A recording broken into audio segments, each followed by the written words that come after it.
I remember getting this wise advice from a pastor at that time as to how do you know you love someone enough to marry them. I had found this woman and I wanted to make sure she was the right one. So I went to this pastoral counselor, father of 5 or 6 kids, happy marriage, could tell me how to know if this is the one. And here's his advice. One, sometime you just can't eat. You're always thinking about her. I go, yeah, that's right. And two, you're just always thinking about her. Yeah. And three, this, I don't remember what the third one was, but it was kind of the same context. And so I thought, well, those things, then she must be the one. And she was cute, I thought at the time. And so we got married. I got married. I would tell you that, and for your listeners, that was not the correct advice for how you decide to marry someone. Now, I had asked Terry and Carol Moss to give a little bit of a background as to who they are. So we're going to start off with Terry. He's going to give this brief background as to who he is, how he came to be, and how they came to be. And then we're going to find out the same thing from Carol. So let's get right into that. I I grew up with a single mom for the most part because my dad was in the military, career Army vet. So he was often away, and so raised by my mom and then around my grandparents and that kind of thing. Um, and the benefit of that for me, being raised by and kind of hanging out with grandparents and older aunts and uncles, I think that grounded me more. I became probably more mature more quickly than some of my peers. And so I don't look at that as, oh, I never had a dad. Well, the dad was around, but it wasn't like that father-son connected relationship. Um, but in hindsight, I don't look at that as, oh, poor Terry, Mm. because I had people who loved me around me, and so that was good. So as I grew and then, graduated from college, got married, did the things, the steps that, taught to do, go to school, go to college, graduate, get married, have kids. So I did that. And the person I married was someone that I met at a church youth conference in a whole different state. And we decided we would get married. Plus, you were young. I was young. Yeah, I got married 2 weeks before my 22nd birthday. Oh, So wow.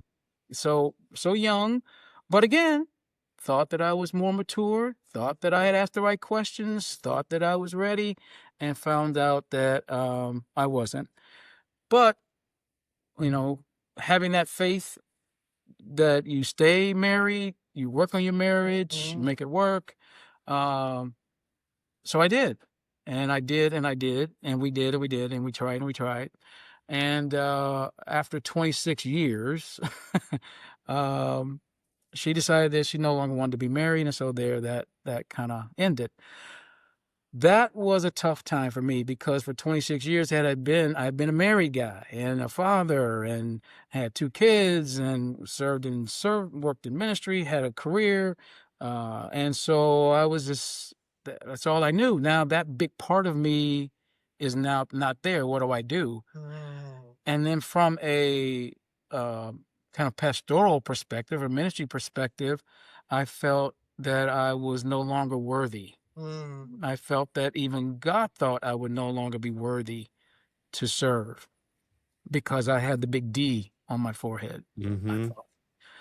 So that tough time for me. It was very, very, you know, many, many emotions from fear to anger to hurt to bewilderment to all kinds of things.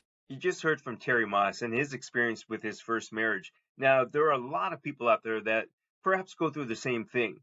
It used to be where 50% of the marriages in America failed, but we're down to about 41%. So we're getting better at that. And now we're going to hear from Carol Moss. She's going to talk about herself. Then we're going to get into talking about the organization, which is called One Flesh Ministries. And you can find that at onefleshministries.org. and then we're going to get into their book, Whole You Before Two, and the emotional wholeness and how that is going to translate into this better relationship once you understand your emotions. So let's hear what Carol Moss has to say. So I'm Carol Moss. I'm part of what they call the Mosses. And I just absolutely, absolutely love what we do. We've been married for almost 20 years. And so we started doing what we're doing now together about 19 years ago. Right. Because you were doing this prior to us being the Mosses. Right. But I went through some hard times in my life. Growing up was not easy. I am the third of 7 siblings. My mom was a single mom. She married later on. There was a lot of domestic violence in that marriage. And so I became very independent really early. I went through a divorce. I had my first child at the age of 21, and that child had some disabilities, so he was a special needs child. Then later on, I ended up getting married, and I had 2 more children in that marriage, and that marriage dissolved. So there was a lot of growing within myself, finding my self-worth and determining what I wanted my future to look like. So then I got myself involved in church and strong Christian belief and something to hold on to, hope. And then Mr. Moss came into my life. Da, da, da, da. Yes. And it's been an upward hill journey ever since then. I love where I am, the growth that I've learned, the material that we put out, and what we do together. It's just wonderful. So that's me. I think her life is more exciting than mine. That's just me. That's right, exactly. Well, Mm. but I am so grateful that in the lowest part of me, in that moment, my focus turned upward toward God, and my relationship with Him developed in a stronger way. And my ask of Him was, help me to go through this divorce process and come out of it better and not bitter. And I am so grateful today that He did that. And through that period also taught me about relationships and more deeply, and relationships, how do you do relationships vertical as well as horizontal. And so that teaching prepared me for the woman that He gave to me, this dear woman Carol, that now, as she said, after 20 years we have build a life together, a ministry together, serving together, and working with couples and individuals and leaders, and now expanding to more of a marketplace kind of a perspective where we're helping leaders understand how to be whole and lead from a place of wholeness. And so and working with couples and individuals that way too. Carol, let me ask you this. Because I think within faith, and it doesn't matter what you believe in, we'll put that out. Sometimes you feel like that you have to stay in that relationship. But is it okay to open the door sometimes for that mental and physical health for yourself? Oh, absolutely. Absolutely. That is necessary. And because I went to school, I started working for the government. I was establishing a career. And then my husband at the time decided, and he didn't have the family support that he really needed. He decided that he wanted to go a different direction. And that's the direction that I was not going into. I've worked too hard to establish what I have, and I need to protect that, myself, and the children. So I woke up one day and I was shaking my head as to, man, how did I get to where I am today? And I will say, unfortunately, to a degree, because it worked out to my better, that he decided that he wanted to start domestic violence. And like I said, I grew up in a household where domestic violence was with my mother. And so as a young child, And a girl at the time growing into this woman, I decided I will never spend my years in a relationship where there's violence. And so that was something deep inside of me. So what did my ex decided he wanted to do one day was hit me in my face and really damaged my eye. And I work with the public. I spent more than 6 months or so having a damaged eye. So that was really the push to, I cannot do this. I absolutely can. It only took the one hit for me and I was out of there. And because of that, I had to then start learning how to then do this grown-up thing with children on my own. Like Terry said, being a divorcee. But like he said, he worked hard at that. He wanted his marriage. Of the opposite, I really wanted out because I can see that he was doing things that was going to destroy what I've worked hard for, destroy myself and destroy the children. So because being raised by a single mom with 7 siblings, and it was 5 girls and 2 boys, I've always had this push strong demeanor. So I was able to just, like I say, put my big girl pants on and do this thing alone. And so I got out of that. So absolutely, you have to know who you are. And that's why my faith is so strong in whatever a person believes, because it's an anchor. It gives you hope.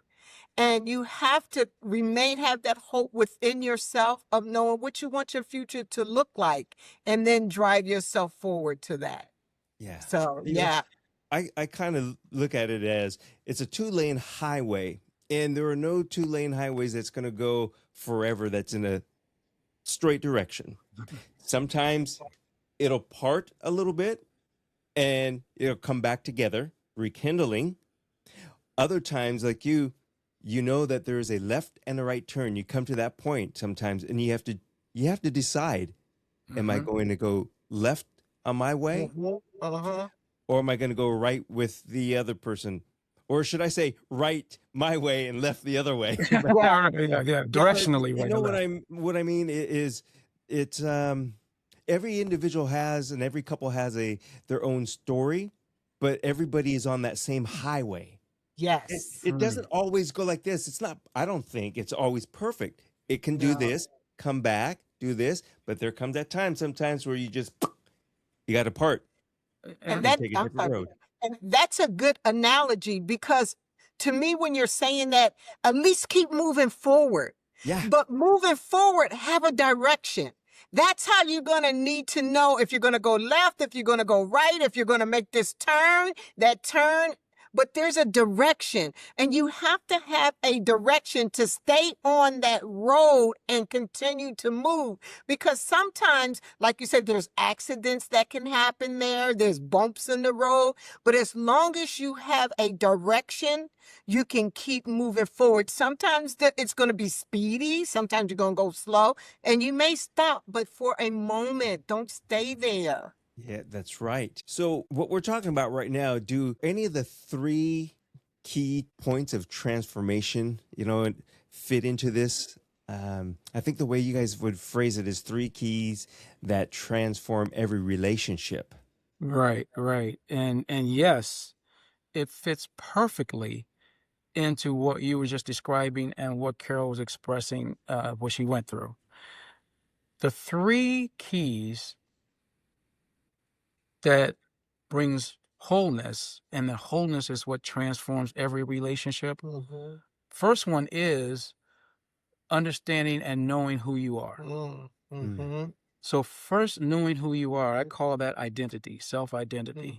And knowing who you are means that I know my past, I know my history, I know how that's impacted me, and I've grown from that, I've healed from that, and I know who I am. I know that I'm strong. I know that I am committed. I know that I'm faithful. I know that I'm a good person. Or I know that these are areas I need to continue to grow in, and so I'm doing that.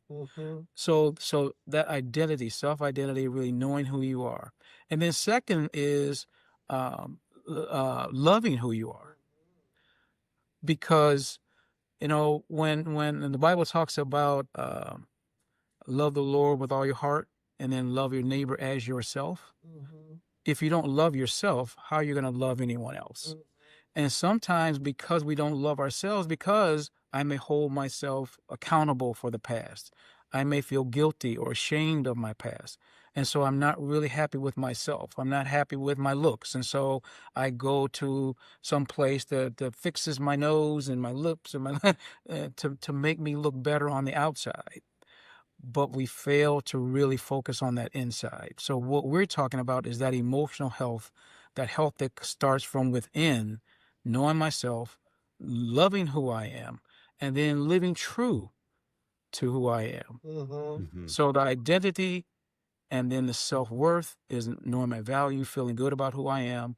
And then when that is aligned, now I can live true to who I am in whatever space I'm in whatever relationship I'm in, and that's authenticity. That's And that's what every relationship needs. I'm glad that you have those 3 points, because at least out of the two of them, I think a lot of times, a lot of people, they think they have to love somebody else first and not themselves. I think Exactly. that a lot of people don't understand love yourself, and to me, it's a lot easier to love others and to help others. And the other thing is that authenticities, where oftentimes I hear of people doing something for others because they think they have to do it, but they're not being authentic to themselves. Um, this may sound selfish or bad, but I think all that self-worth comes from within and not from an outside. Just because you did something isn't going to make you feel better. Just like you were saying, just because you have plastic surgery doesn't make you feel better inside. We all need to love ourselves first, I think, in order to love and to be able to help others and to bring in that love that we may want or that we're seeking. And Absolutely. I would tell you, Chuck, you're absolutely right, and we agree 100%. And what has helped formulate and finalize and make that concrete to us is the fact that we've worked with couples together, couples, individuals, leaders over the last 20 years together, 19 we said together, and then me probably 30 years total. And so we began to recognize these trends and where are people missing it? Because no one wants to get in a relationship so that it would fail. yeah. Yet relationships fail. And so we've been over the years trying to figure this out and trying to help people understand how to not make that happen. And so this latest work around this whole you before two, how emotional wholeness transforms every relationship, is kind of that, hey, here's what we have learned, here's what we've seen from looking at all these examples of people, hundreds and hundreds of people in countries and cultures that are all different, but yet we're one human race, and we were created for relationships that are giving and loving and connecting. And so when we're not in those relationships, we're fighting to get that. We're fighting to get the benefit without understanding how to do that from the inside out. Yes. And you threw in a lot of different dynamics in there because we're global, and your relationship with someone can be of another faith, another belief, another culture. So I think that in itself makes it that we're going to have to understand ourselves even better. Yes, yes. So that we can learn to appreciate the others and the differences. And I love how you put that, Bay. And it's that self-identity. It's okay if you decide that you want to go and enhance your look, but Mhm. that's based on you being okay really with who you are. Yeah. So if you feel like I've never really liked this nose, I'm not doing this nose difference because I'm comparing myself with someone else, but I just know that it's always really been too big for my face or something to that degree. You know what I mean? But Right. you know you. So you're not doing this to just be like someone else. You're okay with who you are, and you're enhancing your look. You're enhancing, you love you. And I always put it in an analogy. I'm very visual, so I put it in an analogy of a body. When we learn the part of the body that God has intended for us to be, and we appreciate that, but the appreciation comes into really knowing the importance of that part so that you're not jealous or envious or want to be a different part than who you are. Because when you zone into who you are the best you. And so you appreciate that. And so you can drive that. But a lot of people are so busy wanting to be the lips when you were meant to be the eyes. And so the eyes get to see the view of the world. And so the eyes is always coming back talking about how beautiful the world is. Now you don't want to speak because now you want to see. You are absolutely right. And I think it's more and more difficult. Now, I'm going to pick on the younger generation, younger than us, but you two look fantastic and you're young. But I take that. what I'm getting at is this, and I have nothing against social media, but a lot of the younger people growing up now, like you're saying, Carol, they're looking. First, they're looking with their eyes and comparing themselves and go, I like that nose. I want that nose. I like those lips. I want those lips. Why don't I look like that? Oh, I'm going to feel better if I look like that person. No, you're not. Right, right. And what also adds to that It is. when I'm not healthy on the inside, I don't have that uh, gratifying, settled self-perception, then I'm going to evaluate myself based on what I see and or how others affirm me based on what I do. Mm-hmm. And so a lot of times we are so busy trying to do things to be liked, to be accepted, to be appreciated, to be valued. And when that doesn't happen, now there's something wrong with me. And I don't like myself. Now I feel bad. And then if you get on social media and someone happens to say something negative about you, now that exacerbates what I already thought about myself and therefore must be true because that's what they say. And now I'm crying and now I feel bad. And some unfortunately go to the extent of finally ending their life because they just never felt that strength of character from the inside out and was relying on someone to affirm them. Yeah. And that's why we have to be whole. We have to be true to ourselves and feel good about ourselves. So I'm doing what I do, as you said, whether it's the nose or whether if I'm doing that because I want to enhance me and I'm going to feel good about that for me. In a good, prideful in way. a good, then that's not, I'm doing this because if I don't, then he's not going to like me. She's not going to like me. She's not going to accept me. The group's not going to want me. That's where we get wrong or we get unaligned and therefore in difficult straits. That's good. Sometimes with that, the word affirmation is a good word, but a scary word because I think it depends on how you take it. So, like you were saying, if I'm looking for affirmation physically, I'm going to change my nose, and then somebody says, "Oh, I love your nose." It's not the real you. You're still going to feel something that's missing or negative inside. So. Again, I may be wrong with saying that, but sometimes I think that word affirmation, when people use it wrong or think about it wrong because they're looking for somebody else to affirm themselves, it's not a good thing. And I got to throw in, I'm not a psychiatrist, counselor psychiatrist, or anything like that, but what I did when I was younger, and I've said this many times, is I actually made a list of the things I know about myself that are positive and the things I know about myself that are negative. Therefore, if somebody said something, your nose is too big for your face, I go, well, yeah, I already knew that. So it's true. Therefore, it doesn't bother me. So that if way you you've get to been that true to point, yourself. Yeah, you know yourself and you be true to yourself. Yeah. And if you get to that point, then you can say, oh, I already knew that. But you know what? I want to change my nose to make it more symmetric with my face. I think it'd look nice. But you're comfortable with who you are on the inside. Exactly. That's So what are you doing that? No. $10,000.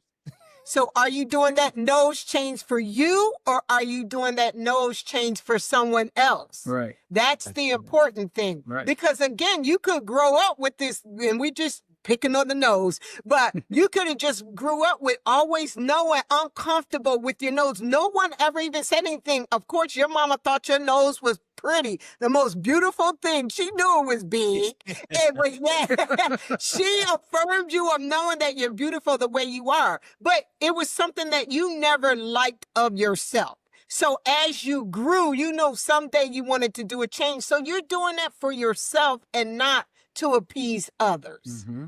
You know what, Carol? I think it all started with the mom when we were little. You know what moms do? Oh, you're so cute. And they push on your nose. That little nose of yours. Exactly. Pretty Yeah. soon you're going to go, is there something wrong with my nose? That's what we do to our baby. That's right. That's right. But that's when you're a baby. You're not supposed to stay a baby. Right. As you grow, now you begin, okay, what's real and what's Yeah. true for me? And that's the maturing part. And that's, you know, we talk about this silent saboteur in every relationship. Mm-hmm. You know what it is? Yourself. Emotional immaturity. Yeah. Yeah. Emotional immaturity. That's one of those silent killers that's happening in relationships when people don't have that self-actualization and that realization of who I am, feel good about that, and have to depend on others. Because now, in an emotional immature state, we now treat people poorly, Mm, sometimes with disrespect, because I don't respect myself. mm. Mhm. I'm unloving because I don't know how to love, because I never experienced the love that I'm supposed to give in relationships.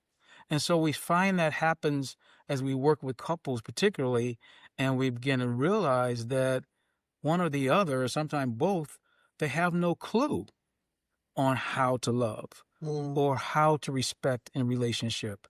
And it doesn't just have to be marriage. We've seen that in family dynamics where Right. some of them just don't know how to love. They don't And know have never how been to loved. they don't know how to show appreciation or gratitude. And so it makes the relationship very difficult. So that's why we say, in some, we're all a product of our past. And some have had very hard upbringings to where they were truly never loved, so they don't know how to love.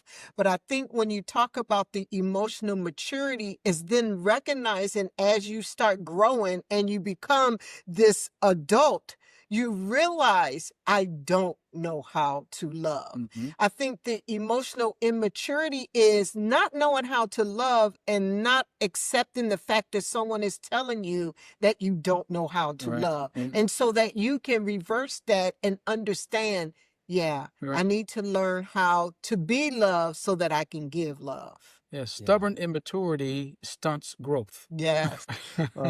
Can I add this into this mix that we're talking about? Is that every couple, every individual has their own unique thing that's going on. So I don't think we should all look at and say, "Oh, they're so perfect. I want to be like that." So there are core things there that we all have in common that we need to focus on. Like you're saying, is that self-love and understanding and knowing oneself is a core thing to make you and the relationship better, rather than saying, "I want to be like that," because you don't know what they are like on the inside. If any of that makes sense, It makes perfect sense to nod us. your 'Cause head with that's me. what we No. teach. Yeah. That's exactly what we teach. That inside out, growing from the inside out, and it is healthier. It is more fulfilling. It is more gratifying, and it's more effective in relationships when we are whole.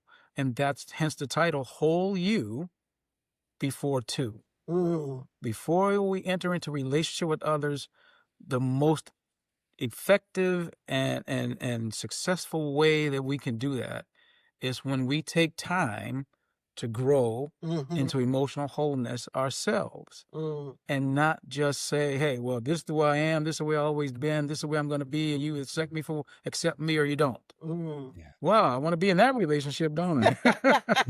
So they'll leave that relationship and that mentality and go into another one, and they took that same mentality into and the same results. Yeah. But I Yeah. think that's what a good relationship should be, is that, because we're not saying perfection. No one is perfect. Nope. So wholeness doesn't mean that you're perfect. But in a relationship, being able to hear about some flaws about me that I may not see, and how you may gingerly bring that to me, then brings awareness to me that maybe I am offended. I remember one time Terry had to tell me early on, because again, growing up, 7 siblings, single mom, Camden, New Jersey. If you know anything about Camden, everything was a battle. Okay. And then I had a special needs child, went through a divorce. So when I got with Terry, who is this cool, calm person, I am just, everything's a battle. So he told me one day, babe, everything is not a battle. You don't have to fight your way through everything anymore. But to me, everything is a battle. I'm like the color purple. Ready to fight. All my life, I had to. And so I had that hit me hard. I had to understand, okay, now God has brought someone in my life. I don't have to carry this battle all alone anymore. And so everything does not need to be a fight. So I had to bring it on down a notch or two. I'm not saying I'm completely there. So much better, though. Sometimes I look for the fight, no. Well, But Well, you know what about that? Sometimes we as humans have gotten used to that, and that's what our expectations are. So therefore, if that battle's not happening, we feel like something's wrong, and then we yeah. look for that battle, even in Yeah. relationships. That is Yeah. so true. Yeah. And so with us, because Terry is so calm and Carol was always used to the fight, I was good at that. So in our marriage, it's like if a fight is getting ready to start, oh, I'm all reared up. I'm in my corner getting my, my mouthpiece and everything already. But Terry's over there like, I'm not about to fight. And so I'm thinking, oh, okay. So I had to learn then everything is not a battle, and we're not going to fight about this. It doesn't have to be a fight. So therefore, it kind of subsided that battle mentality in me to bring peace. Because again, that was so good. And I think that's what works well with us, being opposite, but yet so connected with our heart, because you're not going to fight and it's not going to be a fight. And then it's Carol. All I knew was fighting. I didn't know humility. I didn't know bring it down and let's talk about it and be calm. And so that's what you brought into this marriage. And that where I can say that reflection come from you in seeing me is everything didn't need to be a battle, and it's not a battle. I here's what I'm picturing right now. Carol, you're the fighter, you're the boxer. Terry, you're the ring man. Just calm it down, just settle down. Just, be cool. Yeah. Don't jab like that. Just reel it out. Yeah. So how is it that somebody is going to rekindle or regain passion? Because we're talking about almost like these steps, and we talk about the 3 steps, and you even have 3 steps to rekindle passion in a relationship or your partnership. So how does one rekindle? Yeah. And I don't know if I have specific 3-steppers kind of thing, but these 3 concepts. So first I would say, to rekindle, you have to rethink. Like, okay, what did we have before? And then where did we lose it? And what do I need to do to help us regain? Can I jump But before that, and that's so good, I think you have to recognize that whatever it is need to be rekindled, and you have to want to rekindle it. Yes. Okay. If Yes. you want to rekindle it and you want to have that special relationship and that togetherness, it's your perspective. So first you have to know, this is what I want. This Mhm. is that, do you want the same thing? Yeah. So we have to be on one accord.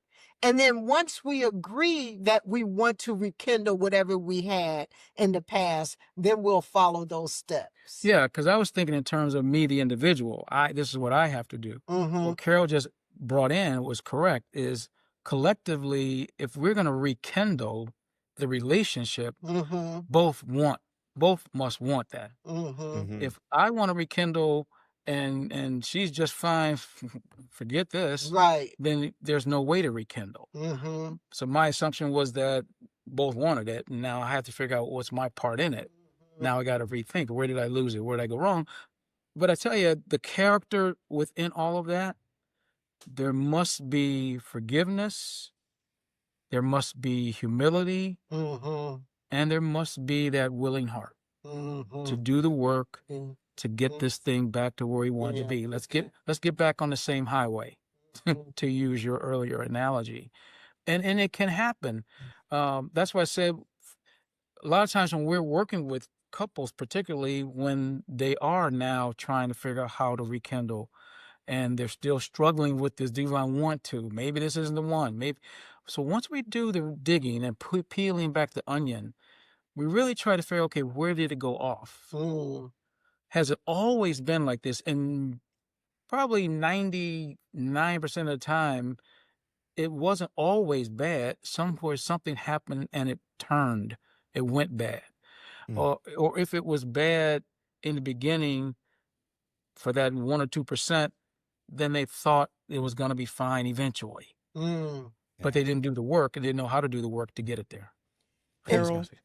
Oh, go ahead. No, go ahead. I was going to ask you a question about what Terry was just saying, because I think that many times people will do part of the task to figure things out, but what they're figuring out is, what did the other person do that was the mistake, and then do the blame. Well, you need to change because you're doing this. Mm-hmm. So do you run Agreed. across that situation? Oh, absolutely, a lot. And we say the greatest thing that you can have for each other is good listening skills. Because if Terry is speaking to me and I'm already conjuring up in my mind a defense, then I really haven't heard him. So listening is more than just the ears. It's really listening from the heart. Because a lot of times us as women, we are emotional creatures. We know men has emotions as well, but we hear this a lot. I don't understand her dissatisfaction when I do everything. I'm a hardworking man. I bring home my money. I'm always here. I do this. But again, what are you doing to feed her internally, emotionally? Because Mhm. I need you. I know we have to pay these bills. I know we have to take care of these kids, but I need you just to sometimes just sit down, look me in my eyes, and let me express myself to you and know that you're hearing me. That is emotionally feeding me. And a lot of relationships is emotionally drained because you are busy taking care of the house, taking care of the bills, taking care of the children, but are you taking care of each other? So when I say the best thing is listening, if I'm to tell you, baby, I feel like I think we've been together long enough to where you just know. So from my actions now, you know she needs some Terry time. Do you want to go to the movies, baby? Or you will plan a little vacation where we'll just drive to Orlando and spend the weekend or something, because you know me, you know my emotional tank is getting depleted. So you know how to feel it. But if you're not connected just like that, but just listening to say, is there something that you need? Because a lot of times I'll say, no, I won't say, but we hear someone say, I need more of you. Well, what more do you need of me? What more can I do? I'm always paying the bill. I'm here every day. What more do you need? Well, it's more than just that. I need you. I need a hug. I Yeah. need walking time together, dinner time together. Yeah, it's more than physical presence. You need emotional presence. Yes. Well, I'm going to throw this into the mix with the Please. aging again, because sometimes that we'll call the sexual part of your physicalness as you age changes. Mm-hmm. And then I think that's when you have to have more of that emotional bond and love and understanding, and even to understand where even holding hands and a kiss is fulfilling. Mm-hmm. And forgive me for saying this word if it offends you, but even that, little as holding hands or kissing, is sexual Mm-hmm. and it's fulfilling. Absolutely. No, we are okay with that word. Yes. Woo. Absolutely. But And that's okay then. go ahead. And that is really important. And that's what we tell our younger generation. Because now you live and popping right now. Okay, 20 years you might not be live and popping. So you're going to need to build that strong emotional bond to when at some point, maybe by the time you get up there in age, some of them parts may not be working. So you're okay with that because you have something deeper than that. They don't realize, like right now, they be like, when you say, by the time you get up there in age, sex may be overrated. Okay. So you might need a little bit more than just that. But that's why you're building that now, that strength, that bond, that tight rope. So therefore you can overcome whatever may happen. You may not even get up there in age. You may be dealing with an illness. You may be dealing with something to where that physical thing cannot occur, but yet you still have that love and that connection and that bond and that appreciation. And we Yes. call that intimacy. Mm-hmm. And that's more than sex. Mm-hmm. Yes. Intimacy is that closeness, that connectedness, that heart tie Mm-hmm.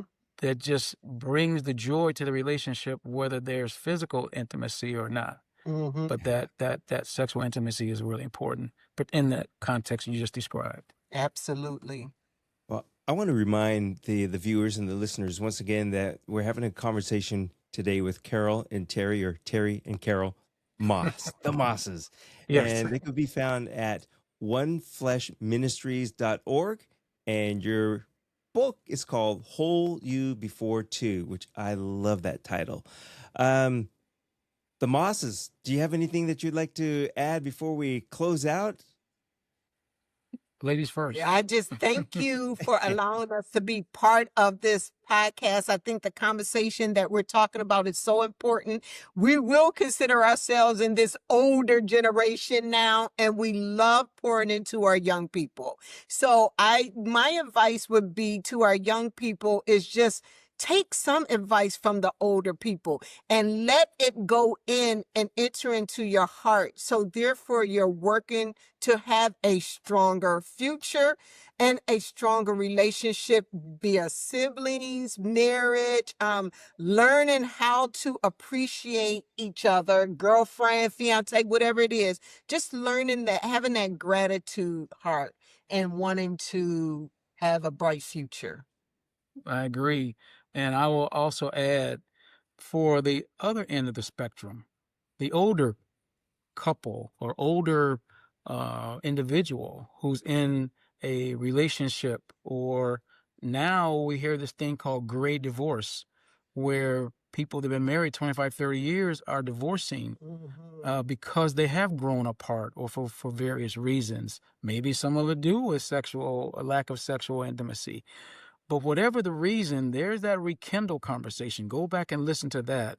Is you don't have to give up hope, and don't try to walk that path alone.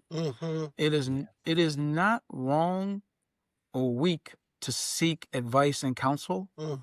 It's actually wisdom to get help in the situation that you find yourself in. And if so, you can always go to our website and reach out to us. We love having these conversations. If you're far from us in Florida, we're via Zoom, but we would love to talk. And especially with couples who want to rekindle. Yeah. That's we Yeah. love that. And we'll travel. We Mhm. travel around the world. So wherever you We are, love we can traveling. get there. Fantastic. So I got to say thank you very much that you've given a wealth of information and very doable information and steps. So if you have the want and the desire to rekindle, to have passion, to find that love, whether it be self-love or couples love, the two of you I think have 99.9% of the answers. Like you We got said, some work we to can't do. say Right, 100, right? 1%. Well, if nothing else, they'll learn that we love each other, and so we Well, there you love to go. give what we have away. Absolutely. Absolutely. And Thank you so sometimes much. it's by example. If they're Yes. around you, it's So, Yeah. Positive vibes. yes. Well, Carol and Terry, thank you very much. Really Yeah. appreciate the time that you've given us Thank today. you.